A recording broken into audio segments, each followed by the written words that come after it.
Good morning. This is Naveen Jain, and I am looking forward to our conversation on entrepreneurship, space exploration, or any other subject that you might have. So let's get started. First of all, I want you to know that we are living in one of the most amazing time in human history. There has never been a time where individuals and small group of people are capable of doing things that were only done by large companies or for that matter with superpowers. So imagine that today I, and a small group of people can imagine of going to the moon and in fact build the spacecraft to land on the moon. If you just think about it, 10 years ago, going to the moon, or for that matter, even leaving Earth orbit or building a rocket company was just a dream that was not possible. It was considered to be the domain of large companies like Boeing. Today, small companies like Moon Express are able to not only dream of what we can do, we, as a matter of fact, are making it happen. Most of you probably already know that Moon Express is the only company in the universe today that actually has permission to land on the moon. In fact, it's the only company that has permission to leave Earth orbit and land on any celestial body. And President Obama signed into the law in 2 years ago that actually gave us all the permissions we need to own any material or any resources that we bring back. So isn't that amazing for an entrepreneur to be able to go out and build a business that was not even thinkable 10 years ago? So with that, I'm going to continue talking about what is it that's making it possible. What's really making it possible is that exponential technologies are not only becoming more and more powerful, they actually become cheaper and more affordable. So the first time when we landed on the moon, it cost us $1 billion, and that in today's currency would be close to $100 billion. Now imagine, now we are able to not only build a rocket that used to be $200 million or more. The Elon has brought the cost down to $70 million. But to go to the moon, you no longer have to actually build a big rocket. We are using a rocket from the Rocket Lab that we were able to buy it. Actually, you can buy a rocket on a website. You can go to rocketlab.com and put in a shopping cart a rocket, and you can buy that for under $5 million. So imagine that.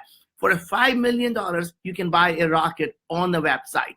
Imagine how far we have come. So as you can imagine, we bought 5 of them, right? So we now have a rocket that costs under $5 million, and we build a spacecraft that's going to be under $5 million. Our cost of going to the moon now is going to be under $10 million. A business that may not have made sense when cost was $1 billion or $10 billion or $100 billion suddenly becomes extremely worthwhile cause when it's under $10 million. So the question people always ask is, why go to the moon?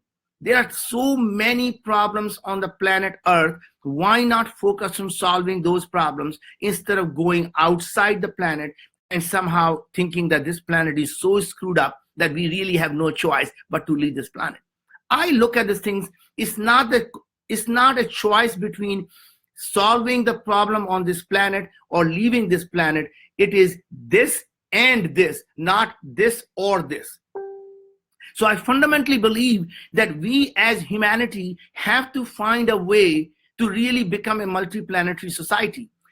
Otherwise, all of us are living in this, what I would call a single spacecraft we lovingly call planet Earth. What if something happens to our planet? Imagine if we get hit by a large asteroid. We as humanity will completely disappear. And if you don't believe me, ask any dinosaur. They will tell you that if they had one entrepreneurial dinosaur, they would still be roaming on the moon, Mars, and beyond. The fact is, the dinosaur made a mistake of not becoming a multiplanetary dinosaur. Now, we don't want to be that dinosaur. We should be able to go out and to be able to learn to live away from this single planet. There is nothing unusual about our planet Earth. As a matter of fact, you would think that our solar system as such is really something on the side on the galaxy. It's nothing important about our solar system. And there are billions of solar systems just in our own galaxies. And there are billions and trillions of galaxies in our universe. And there could be billions of universe in this multiverse. Where is the scarcity of where we could live? People are always afraid. They look at the problem and saying, it's not solvable using today's technologies. What people don't realize is the technologies are moving really, really fast. So for example, if you're really worried about high radiation, imagine the nature has already solved many of these problems. And what I mean by that is we find the bacterial organisms living near radioactive nuclear waste. And the radioactive nuclear waste obviously has extremely high radiation, and the nature and the bacteria have figured out how to survive in high radiation. Not only that it has figured out how to protect its DNA from high radiation, it has also figured out how to use radiation as a source of energy. Now imagine we can take the genes from these bacteria, use the CRISPR technology to modify the humans in vivo, and suddenly not only we become radiation resistant, we actually can use the radiation as a source of energy. So imagine you are on the moon. In the evening, instead of going out for dinner, you'll be asking your honey, hey honey, do you want to go for a walk and get some radiation? And there will be no reason for you to worry about radiation because the human body is now completely radiation resistant. It's just a matter of thinking what is possible. The only limit we have to what is possible is what we can imagine. The day you can imagine something, you can do it. The only reason people don't do it is because they believe it is impossible. And the minute you start to believe something is impossible, it becomes impossible just for you and no one else. So in my thought process, you should all be dreaming amazingly audacious things. And we call them moonshots for a reason. There is absolutely no reason that you and I cannot go out and solve these problems that have been vexing this humanity for a long time. And I just don't mean the space exploration. I really mean you and I can start to look at other moonshots. For example, I started another moonshot, which is called Viome, which is Viome. And the idea here is, imagine if you and I can create a world where sickness was simply a matter of choice. Why should people ever be sick? Because we know that we as humans are simply a microbial ecosystem. And I think most people don't realize that I have no background in healthcare, just like I have no background in rocket science. But I believe as a non-expert, I have a better chance of disrupting an industry than an expert. If you are an expert in your field, you have become mostly useless in that field because you are only able to improve incrementally what people are already doing. That means experts can make an incremental improvement, and you need a non-expert to make something improve by 10 times or 100 times. So coming back to it, people keep thinking about it. We are so proud of who we are as humans. What most people don't realize is that we as humans we have more foreign cells in our body than the human cells, right? So in some sense, in fact, when you look at the gene expression, our human DNA only expresses about 20,000 genes, and the microbes have 2 million genes. That means we are less than 1% human. We are really a walking, talking ecosystem. And we can talk about it a long time. But the fact is, I am now focused on making illness a matter of choice, understanding everything that's happening inside your body by simply looking at the technology that are now available to you and I, to be able to look at not only what organisms are in our body, but what they're actually doing. And then using the artificial intelligence and computing power to be able to tell you exactly what food is good for you and what food is bad for you. That means understanding everything inside your body and making a recommendation so that you can keep your body healthy. Now imagine, these are exactly the kind of things that you will need if you want to be living on Moon, Mars, or beyond. And I think that some of the people are actually, wondering that I am talking about at a space tech summit, why am I talking about health? And the answer really is that, to me, it's all about the moonshots. So when you talk about space, it's really about doing things that were unimaginable, unthinkable, unachievable. And I want every one of us to think about what is their own moonshot. What would they be doing if they had everything that they ever wanted? What is it that you are willing to die for and then live for it? What is it that you will be doing if you had everything in life that you wanted? If you had $1 billion, you had a wonderful family, you had everything that you always wanted, what would you do? And if you do that today, you will get everything that you always wanted. And the thing is that people always end up focusing on the wrong things. People get excited because they think they're going to make a lot of money doing it. And what my thinking is, no one ever actually becomes rich because they set out to become rich. The people who become financially successful are the people who are doing things that they absolutely love doing, or they're solving a massive problem. So if you want to create $1 billion company, all you have to do is solve a $10 billion problem.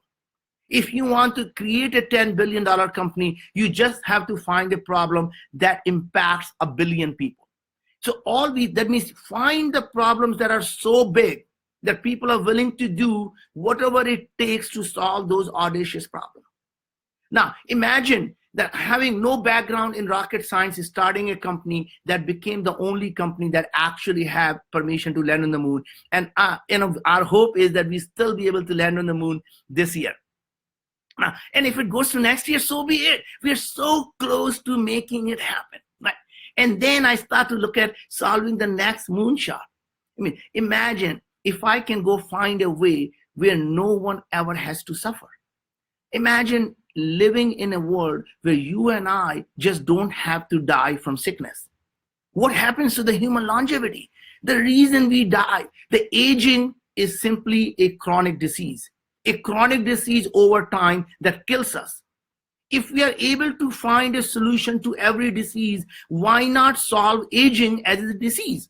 And I believe we can, because every single chronic disease starts with a chronic inflammation. And the chronic inflammation starts with the imbalance of your microbiome.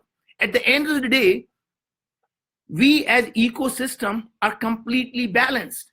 Anytime there is an imbalance of our ecosystem because we're eating the wrong food that our body cannot digest, or food that's not good for you, in that case, the body is at unease. That unease is what we call dis-ease, the disease. The disease is simply the body not being at ease.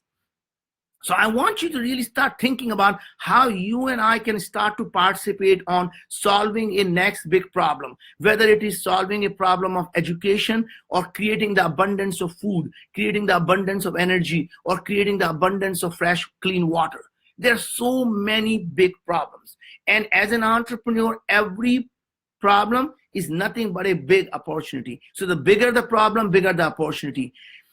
So I can continue here, or I can stop for a second to see if people have any question that I can answer. If not, I'm going to just continue with this monologue. So put the things on a comment section and tell me if there are specifically any specific questions you may have on space exploration, about entrepreneurship, about parenting, about any issues that you want, any subject that you want to talk about.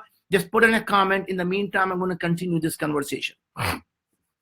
So other thing that I find as an entrepreneur is that, going to space is as people talk about, the final frontier.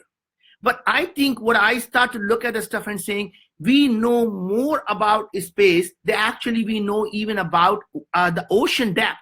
That means we need to be, as a humanity, we need to be exploring everything that's in us, around us, and making a sense of it. There is no reason why we can't live on the moon or Mars or beyond. The only reason people believe it is not possible because it has not been done before. Just a couple of months ago, we found the massive lava tube that Japan space agency found a massive lava tube just only 50 meter underneath the surface of the moon, and that is about 300-meter long and 100-meter wide. You could build a whole city inside that tube. More than that, the moon has a tremendous amount of water both on the pole, and I think we can create tremendous amount of water that even from the regolith on the surface of the moon. The water is obviously, as you can imagine, is a fuel source both for the rockets and for the humans. Its ingredients, hydrogen and oxygen. We can actually provide the fuel both for our rocket to come back and also the oxygen that we can use for humanity, at least in the short term, for us to be able to live. In a long term, we're going to evolve our body. We're going to be able to genetically modify our body to be able to live in a completely different environment than the planet Earth. I think I'm just going to go look at the things what people are asking. Any questions here?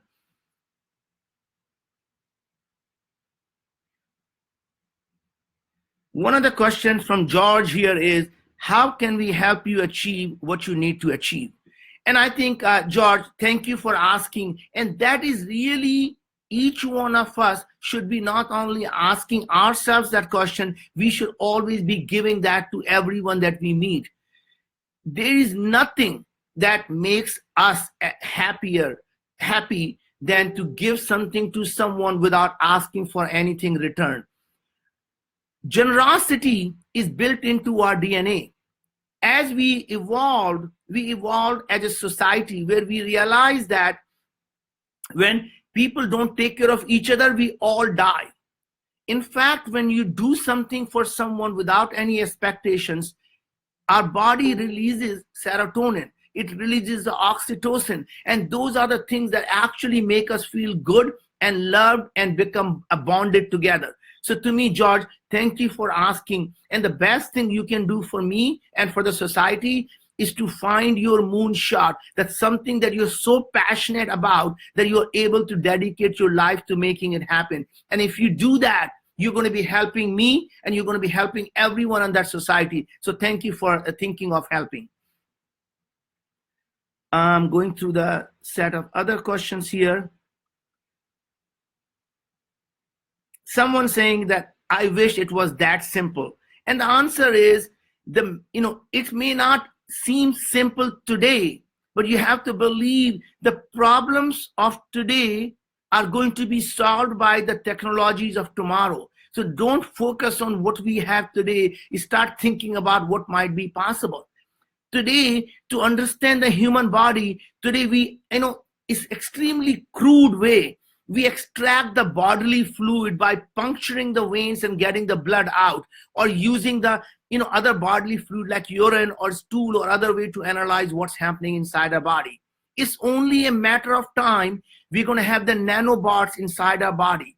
These nanobots are going to be analyzing everything that's happening inside our body, repairing it, or providing the nutrients that are lacking in the body. So imagine if you have a nanobot just like a red blood cell.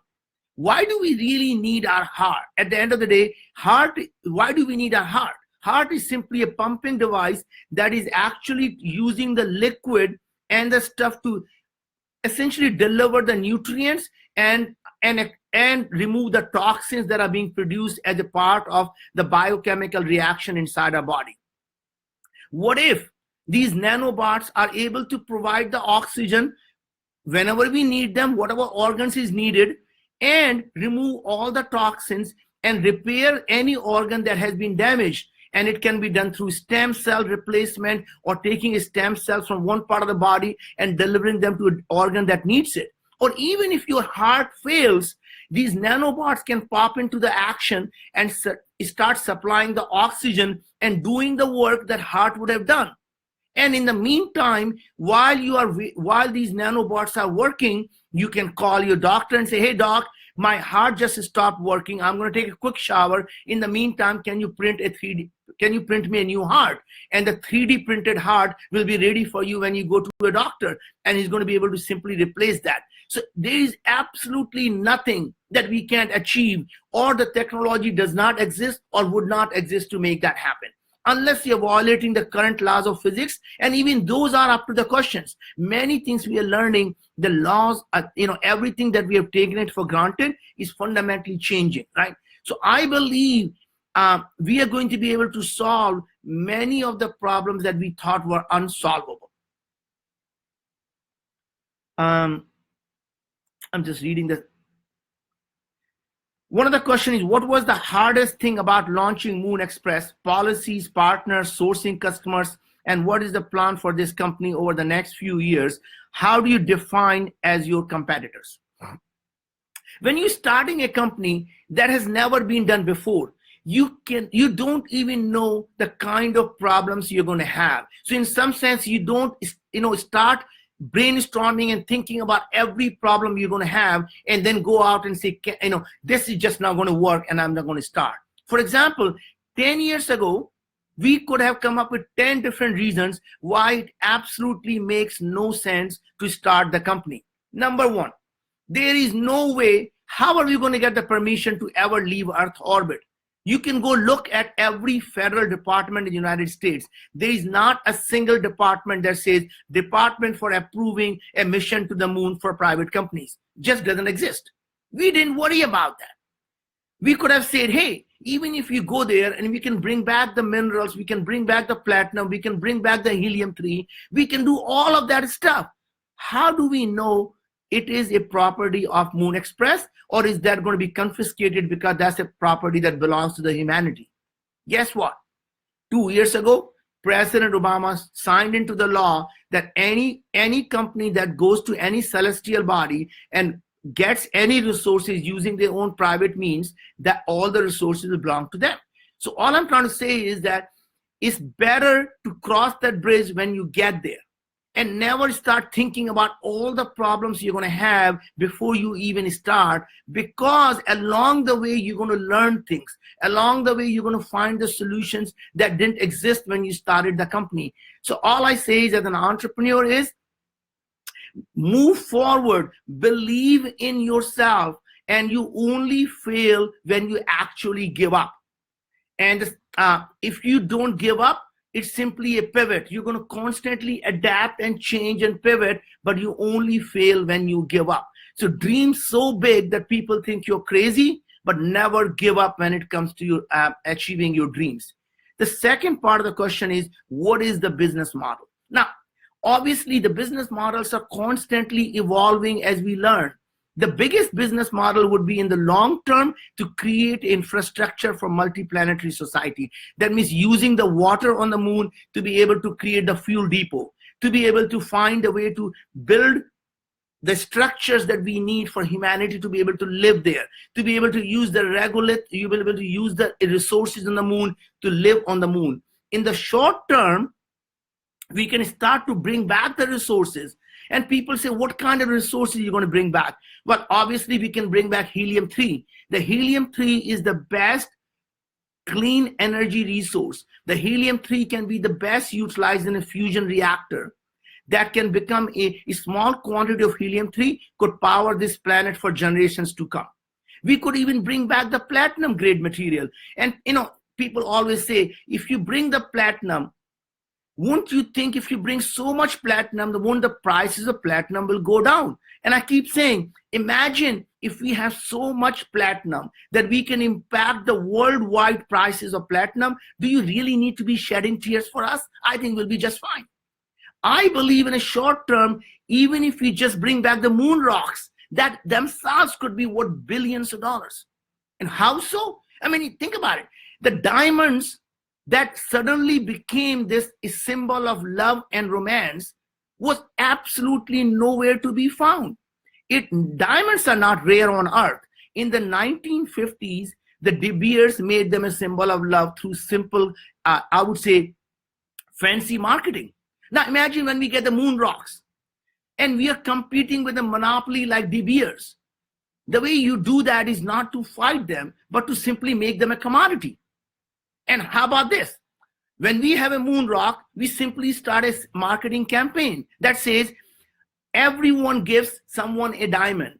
If you love her enough, you give her the moon. Don't promise her the moon, give her the moon, right? And the girl gets up when someone gives her a diamond, she gets up and says, are you trying to buy me? I thought you really loved me, because if you loved me, you would have given me the moon and not the diamond, right? And then the honeymoon really becomes about taking your honey to the moon, because if you take your honey to Hawaii, that will be honey Hawaii, not honeymoon, right? So I think you can go on and on. You can think of 10 different ways we can continue to build an amazing company in a short term, intermediate term, and a long term, at the same time focused on our goal to save the humanity from potential extinction. So having a goal that is so audacious that if we succeed, we're going to change the trajectory of how humanity is going to live in the future, whether it is Moon Express or Wyoming, where we are fundamentally going to change with Wyoming how people are going to live their life on planet Earth or beyond. How do we make something possible? Can we actually find a way where the human body never has to be sick, or its organs have to actually become so damaged that we die? Because aging is a disease that we can cure. So let me go look at what other questions people have here.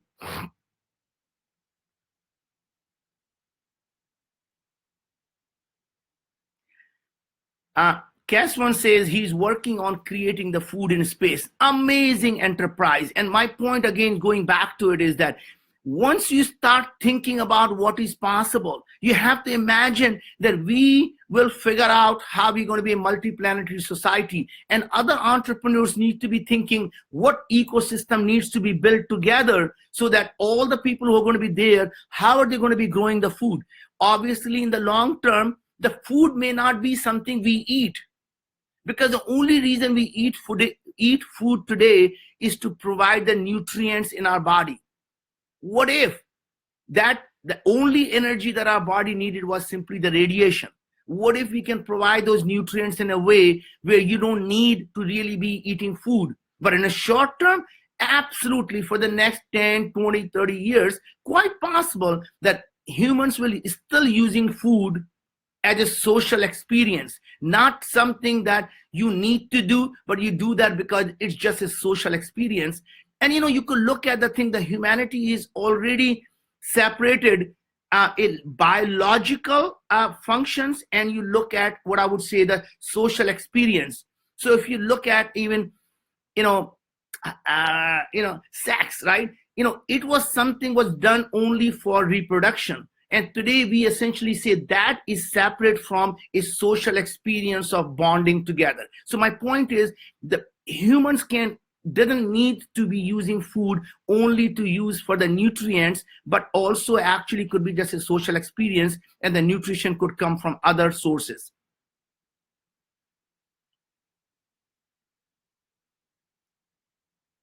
Christine, what is my opinion on pop culture on space exploration and innovation? Is it distorting reality, recreating it? Many critics don't like the perceptions depicted in the movies like Martian, Gravity. What are your thoughts? Do you watch any of these movies? So Christine, yes, I do watch these movies, and obviously the movie business is for entertainment, and sometimes it does have a sense of some semblance of reality, but it's mostly for entertainment purposes. But at the same time, I can tell you that the science fiction movies are actually the best thing that happens to us, because they open up the things for our imagination. And the only reason we don't achieve great things because we don't imagine them. Science fiction, when we start to see, hey, can we have a tricorder that actually could diagnose diseases? We just had the X Prize. I'm on the board of X Prize, and we just launched, and that was $10 million Qualcomm tricorder X Prize, and it was just won last year. So we now are building a tricorder. The imagination for that came from a sci-fi movie. People talk about teleporting. Teleporting is absolutely going to happen. We are already, to some extent, are doing the teleporting. You can sequence a DNA of a virus in one place, send the sequence of that virus electronically to other place, and they can print that thing and recreate that virus. So in some sense, now we can take a small organism and teleport it to a completely different location. Now, you could argue that someday you'll be also be able to essentially teleport human beings. But what does it really mean to be teleporting a person? Who are we actually are? Are we the physical body? Because our physical body is constantly changing, so we are constantly changing. So we are never constant, right? The only thing that makes us who we are is our memories and our experiences, because everything else is always changing and adapting. What if we can upload our memories and our experiences onto the cloud and create a identical body that we can upload our memories and experience to? Or it could be a completely different body altogether. And then we can be teleporting ourselves, because everything that we learn and experience comes right back to the biological body, or it could be a virtual body, or we could have many of us are completely synchronized, constantly being synchronized on a high bandwidth communication, that we are having a multiple sets of experiences in multiple locations at the same time, and all that will happen, right? So it is a matter of all the possibilities. What if we are able to experience something wirelessly? So our neocortex could be connected to another neocortex, and that person's experience and things can directly be experienced by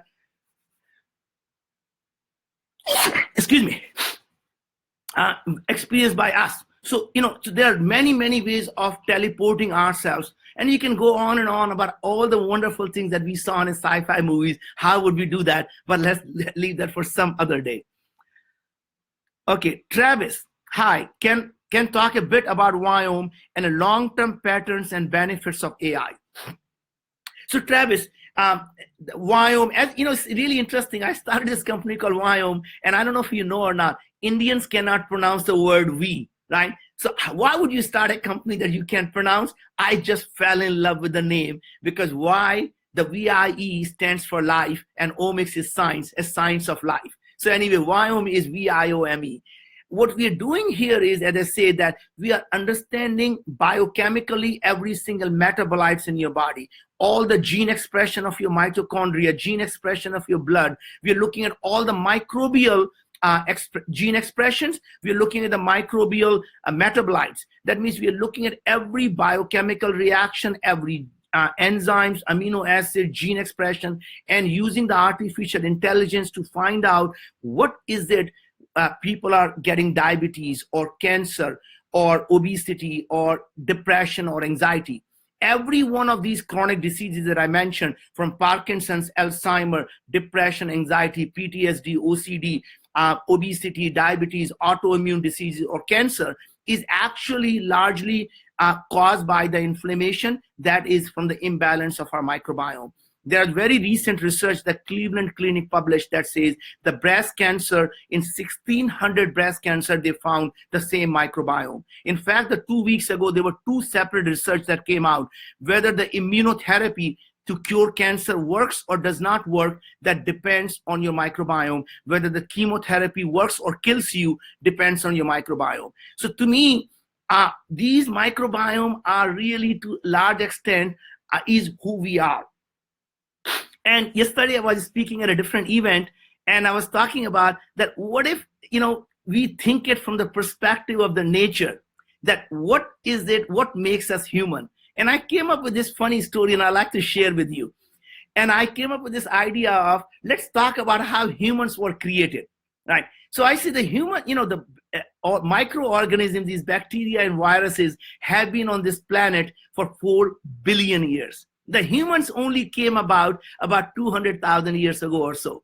So I think this is how it happened. About 1 million years ago, all the bacteria and viruses came together, and they said, we're sick and tired of living in this local place. We want to take over the world. And one of the wise ones said, you know what we should do? We should create something that is going to carry us around everywhere.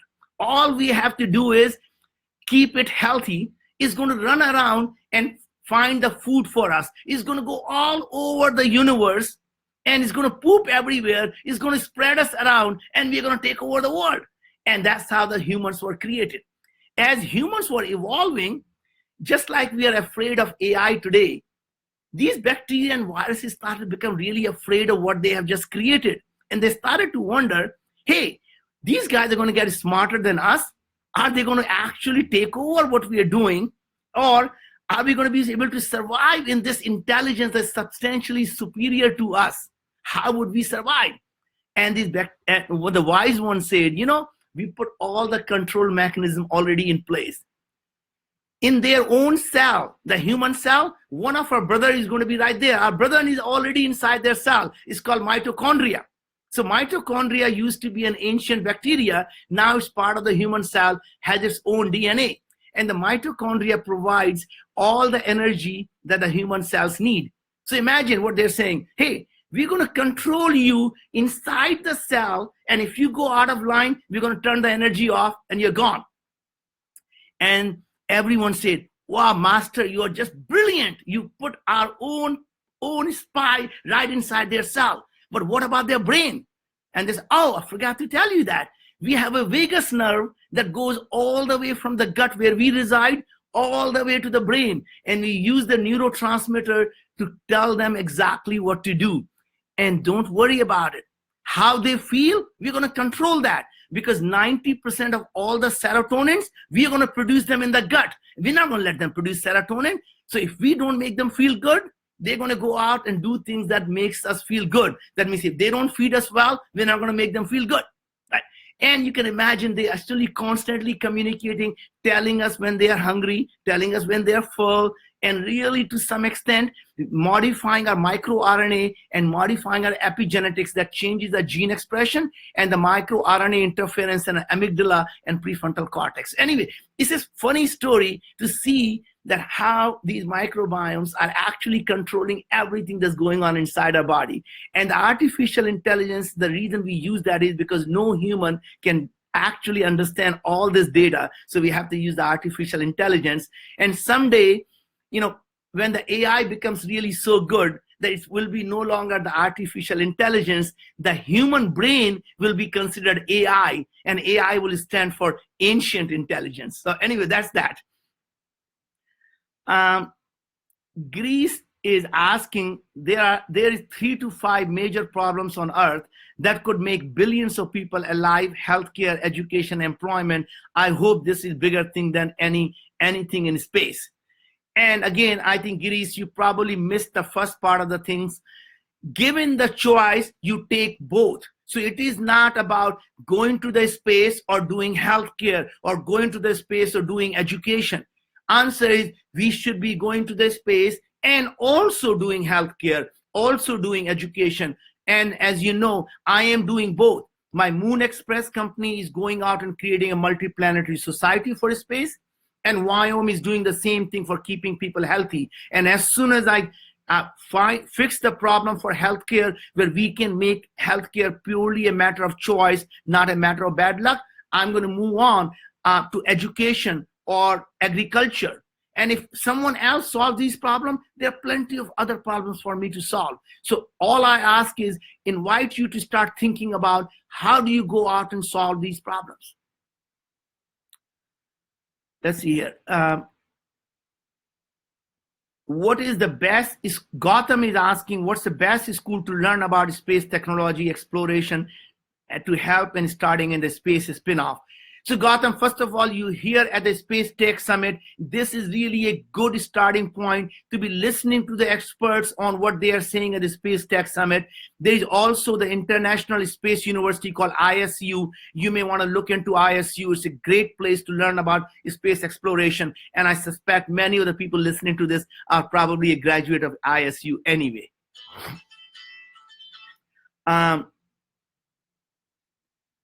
Roe is saying man must rise above the earth to the top of the atmosphere and beyond, for only thus will fully understand the world in which he lives.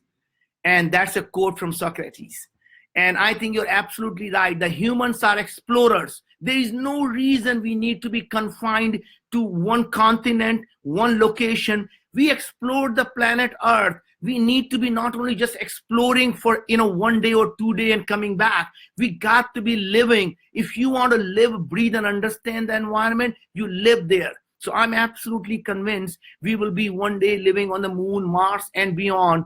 in the next 15 to 20 years, we'll have a baby born on the moon, and parents are going to be looking at the baby and pointing and saying, we come from that planet, right? And I think that all will happen. So thank you for pointing that out.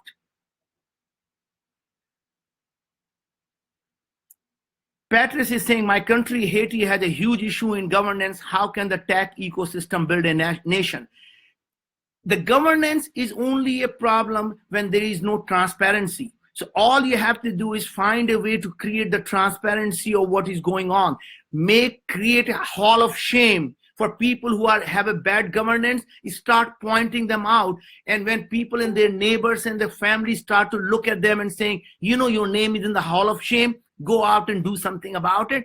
We can start to put a peer pressure, and anonymously we can create this hall of shame that hopefully will create a better governance.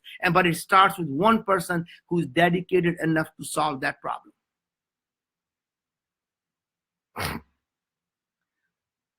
Mr. Garcia is saying, this gets me excited. Mr. Caswan wants to fly to the moon. And let's see here. David, what is the solution for O2 on the moon? And I think, David, again, I covered that in the beginning. The moon has a tremendous amount of water, not only in its pole, but also the regolith has a tremendous amount of oxidized material. That means if we can pour the hydrogen on that, we'll be able to create the water from regolith. But we also have a plenty of water on the poles of the moon, in the craters, which are always in the darkness. And we'll be able to use the ice water to be able to create hydrogen and oxygen, building both the rocket fuel and the fuel for humanity. Nadir is saying, since the Google Lunar Prize is over, will you continue going after the moon? Nadir, winning the prize is like an icing on the cake. From our perspective, we didn't start the company because we wanted to win the prize. We started a company because it's a good business. And if I can rephrase John F. Kennedy, this is what it's going to sound like. So bear with me.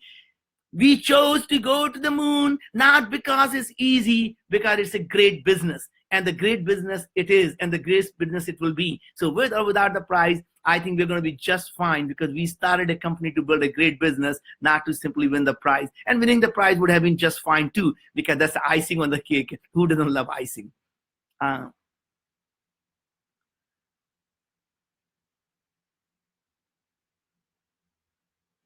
Gotham is asking, do you think life is possible in Europa or Titan?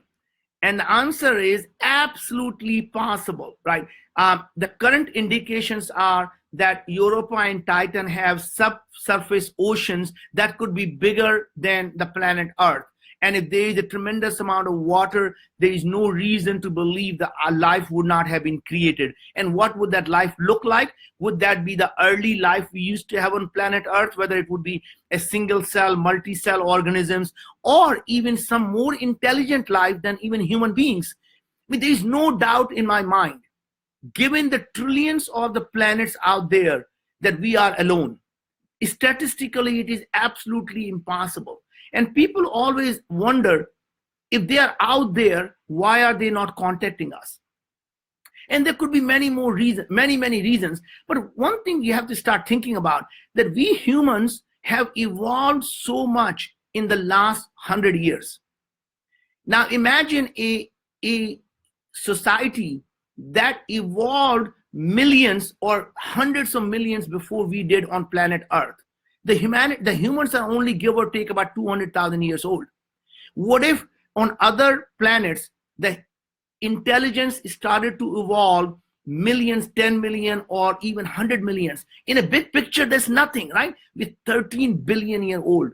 What if the intelligence started 10 million or 100 million years ago? They will be so far advanced. They would be looking at us as something is insignificant, right? Just like when we are walking, we don't look at the ants and talking to ants and say, hey ants, are you there? How are you feeling, right? The point is, they could be looking at us as some completely unintelligent kind, and there is no reason for them to communicate, just like we don't stand up and start communicating with ants, and they may be really thinking of us no more intelligent than ants.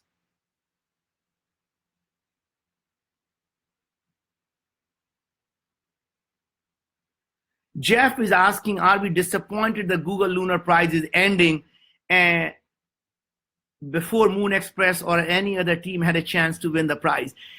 Jeff, I think it'll be, disappointment is certainly there, but I still believe that Google may not be the sponsor and there may be a different company altogether that will come along and that will actually continue the prize. So the Lunar Prize may continue and it may not be called a Google Lunar Prize. It may be called a Toyota Lunar Prize or Mitsubishi Lunar Prize or Qualcomm Lunar Prize. Who knows, right? The point is, and at the end of the day, again, just to repeat, from our perspective, it doesn't really matter that much because we started Moon Express fundamentally because it's a good business and that does not change. So we are building a great business and having a prize would have been, I just say, it's icing on the cake and we would have loved that icing. But you know what?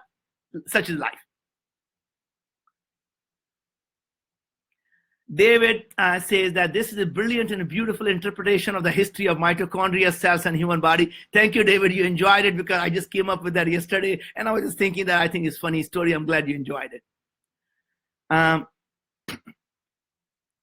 Alice, love this, Naveen. It's fascinating. Let's see. What about conscious? I'm assuming what about consciousness? Atima wants to know what about consciousness. I think that's probably what she's trying to say. I think consciousness is really amazing thing. None of us understands what consciousness is and how it comes about. If you look at from a perspective of physical and metaphysical, it's really hard to imagine that whether it's our brain you look at, it's fundamentally you look at the chemicals and electricity. How can you take the physical elements and create something metaphysical out of it? And that's a mystery of science and that's a mystery of universe we don't quite understand. But we do know that consciousness comes from integration of information that's underneath it. That means an atom is conscious at the level of electrons and protons. Electrons may be conscious at the level of quarks and go on, and you can move up. So as we start to move up, we humans are conscious at a different level. The table is conscious at one level and the humans are conscious at another level.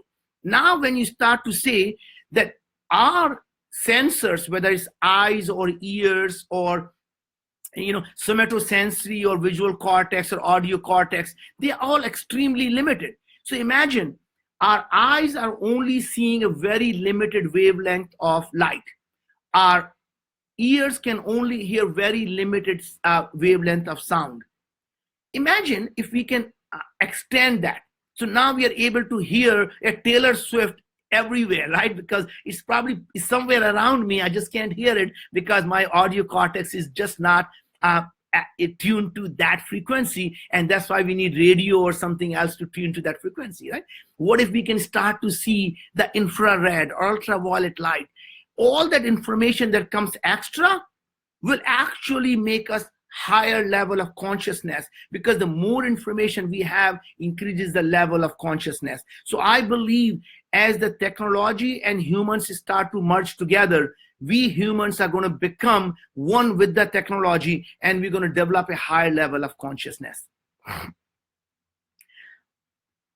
Alice, love this, Naveen. It's fascinating and it's our future.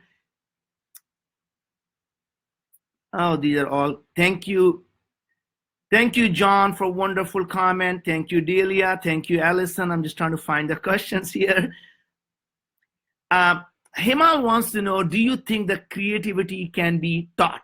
So answer is absolutely yes. The creativity is really having multiple sets of dots in your arsenal and able to put these dots together in a different ways. So for me, the creativity comes when you're looking at a problem as a naive person. That means the most creative people that we know of are children, because children have absolutely no preconceived ideas of what is possible and they become creative.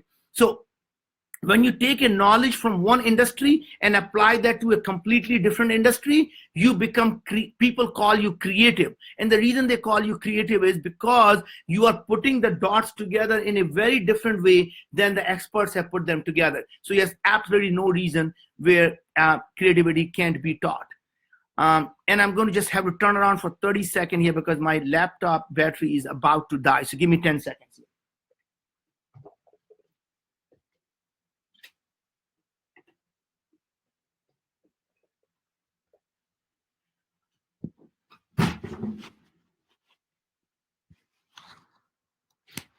Okay, we are back in business now. And let's see it. Arvind wants to know, what is your healthcare plan for India? Because you know the health condition and health systems in India need more reform.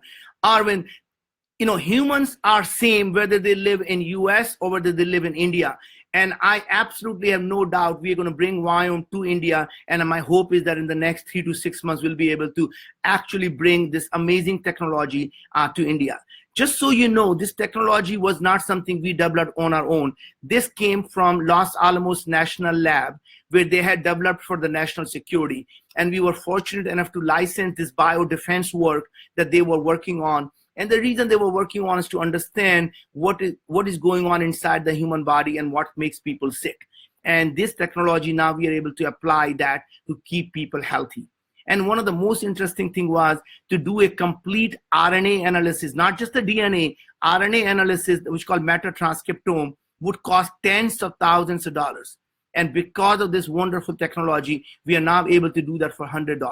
Right. So it's an amazing technology. And my hope is that we want to be able to change the lives of billions of people. I am absolutely dedicated to solving this problem. And one day we're going to look back and say that we are able to give people a choice with information and actionable things that they can do to stay healthy. And we want to make health their choice. So it should be their choice, their health. I can't create a world with no sickness, but I can create a world where sickness is simply a matter of choice.